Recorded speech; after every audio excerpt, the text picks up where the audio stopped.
Hello all, and welcome. Today, we're going to take a look at what I think about the Pathfinder playtest, Doomsday Dawn. Now, my group has played through the first adventure in here, The Lost Star. So, first of all, we're all fairly experienced gamers. Years and years of experience behind all of us. Had 4 players. Had a goblin rogue, a dwarven cleric, a human, it was an elven ranger, and a human sorcerer. The elven ranger had a tiger for his animal companion. I like the way that works with the animal companions, and how you have to use one of your actions to command it to do what it needs.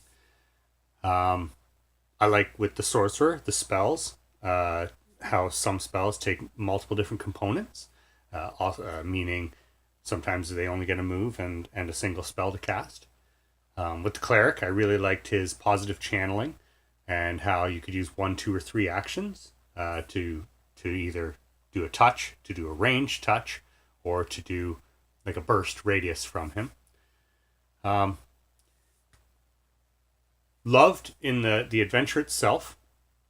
Some great background to read through and everything. The whole when and where, the character creation and how it tells you to create the character is great. I love with the map, easy to understand the map and clearly labeled each room. I love the little blue boxes where to read something out, a descriptive text to the players. I love all that. What this person knows, what that person knows. The actual meat of the adventure I found was excellent. My players, I believe, had a lot of fun playing it. It took us 2 sessions to get through it. Each one of those sessions, now we had like a break in each session and looking up some rules and whatnot, but I would say it probably took about 3 hours of actual gameplay per session. Now, our sessions were 4 to 5 hours, depending. One was like 4 hours, one was 5 hours long. But again, there was a lot of like having to look up rules. Plus, we took a couple of breaks and that just to quick snacks and whatnot. But I found it was laid out pretty good.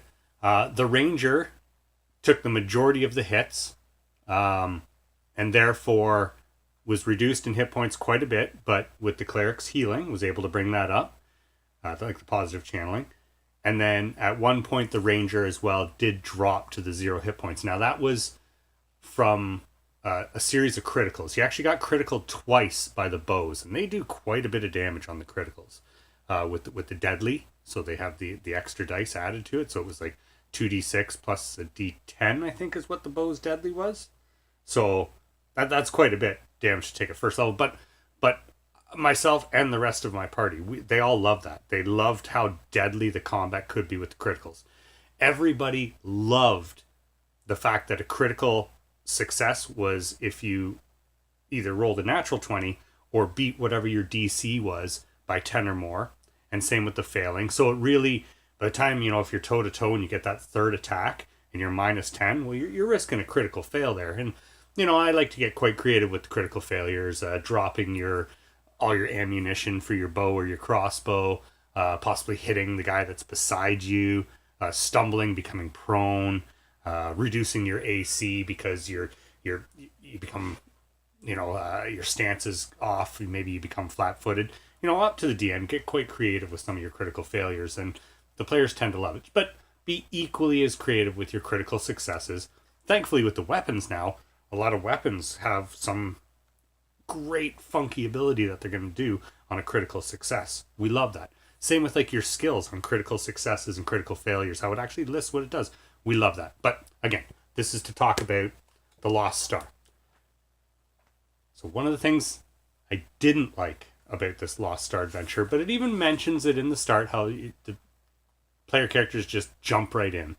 But one of the things that I didn't like was it didn't really give a lot of information for the GM to just kind of tell to the players as to why they're taking on this quest. It just says assume that they know the character that's hiring them. Kellery Deverin? Kellery Deverin. And just that they know her. So we made up a little bit of background and the reason why. But it really would have been nice if there was like that paragraph that kind of she gives a motivational speech as to, why the player should be so heroic and dive into the adventure. It didn't, but, sorry, taking a pause for a tasty beverage. Right, excellent. But I do love how, it would have been nice maybe if be it that the bestiary is, a PDF. It would have been nice if maybe for this adventure, if they had have actually written the stats for each one of the encounters. Now, there was some. My party stayed away from a few things and never even encountered them. But they encountered everything that they needed to. I don't want to give too many spoilers, just in case you're a player and you haven't played through this yet. But for a first level adventure, I believe it was well written. The GM will need to do a little bit of ad-libbing and their own storytelling to kind of guide the players as to why they want to do the adventure to begin with. And then at the end, for the wrap-up, there's a little bit of maybe guiding your players as to what they should do. Let them know about the local magistrate. Maybe can be trusted to give out the items or so on and so forth. There's that's really not a spoiler. But both the start and the end, the adventure hook and the conclusion left to be desired. But the meat of the adventure, excellent. And there's a lot of stuff written in the background and everything of this adventure that the players are literally never going to find out about. So that sometimes is a little hard to swallow for me.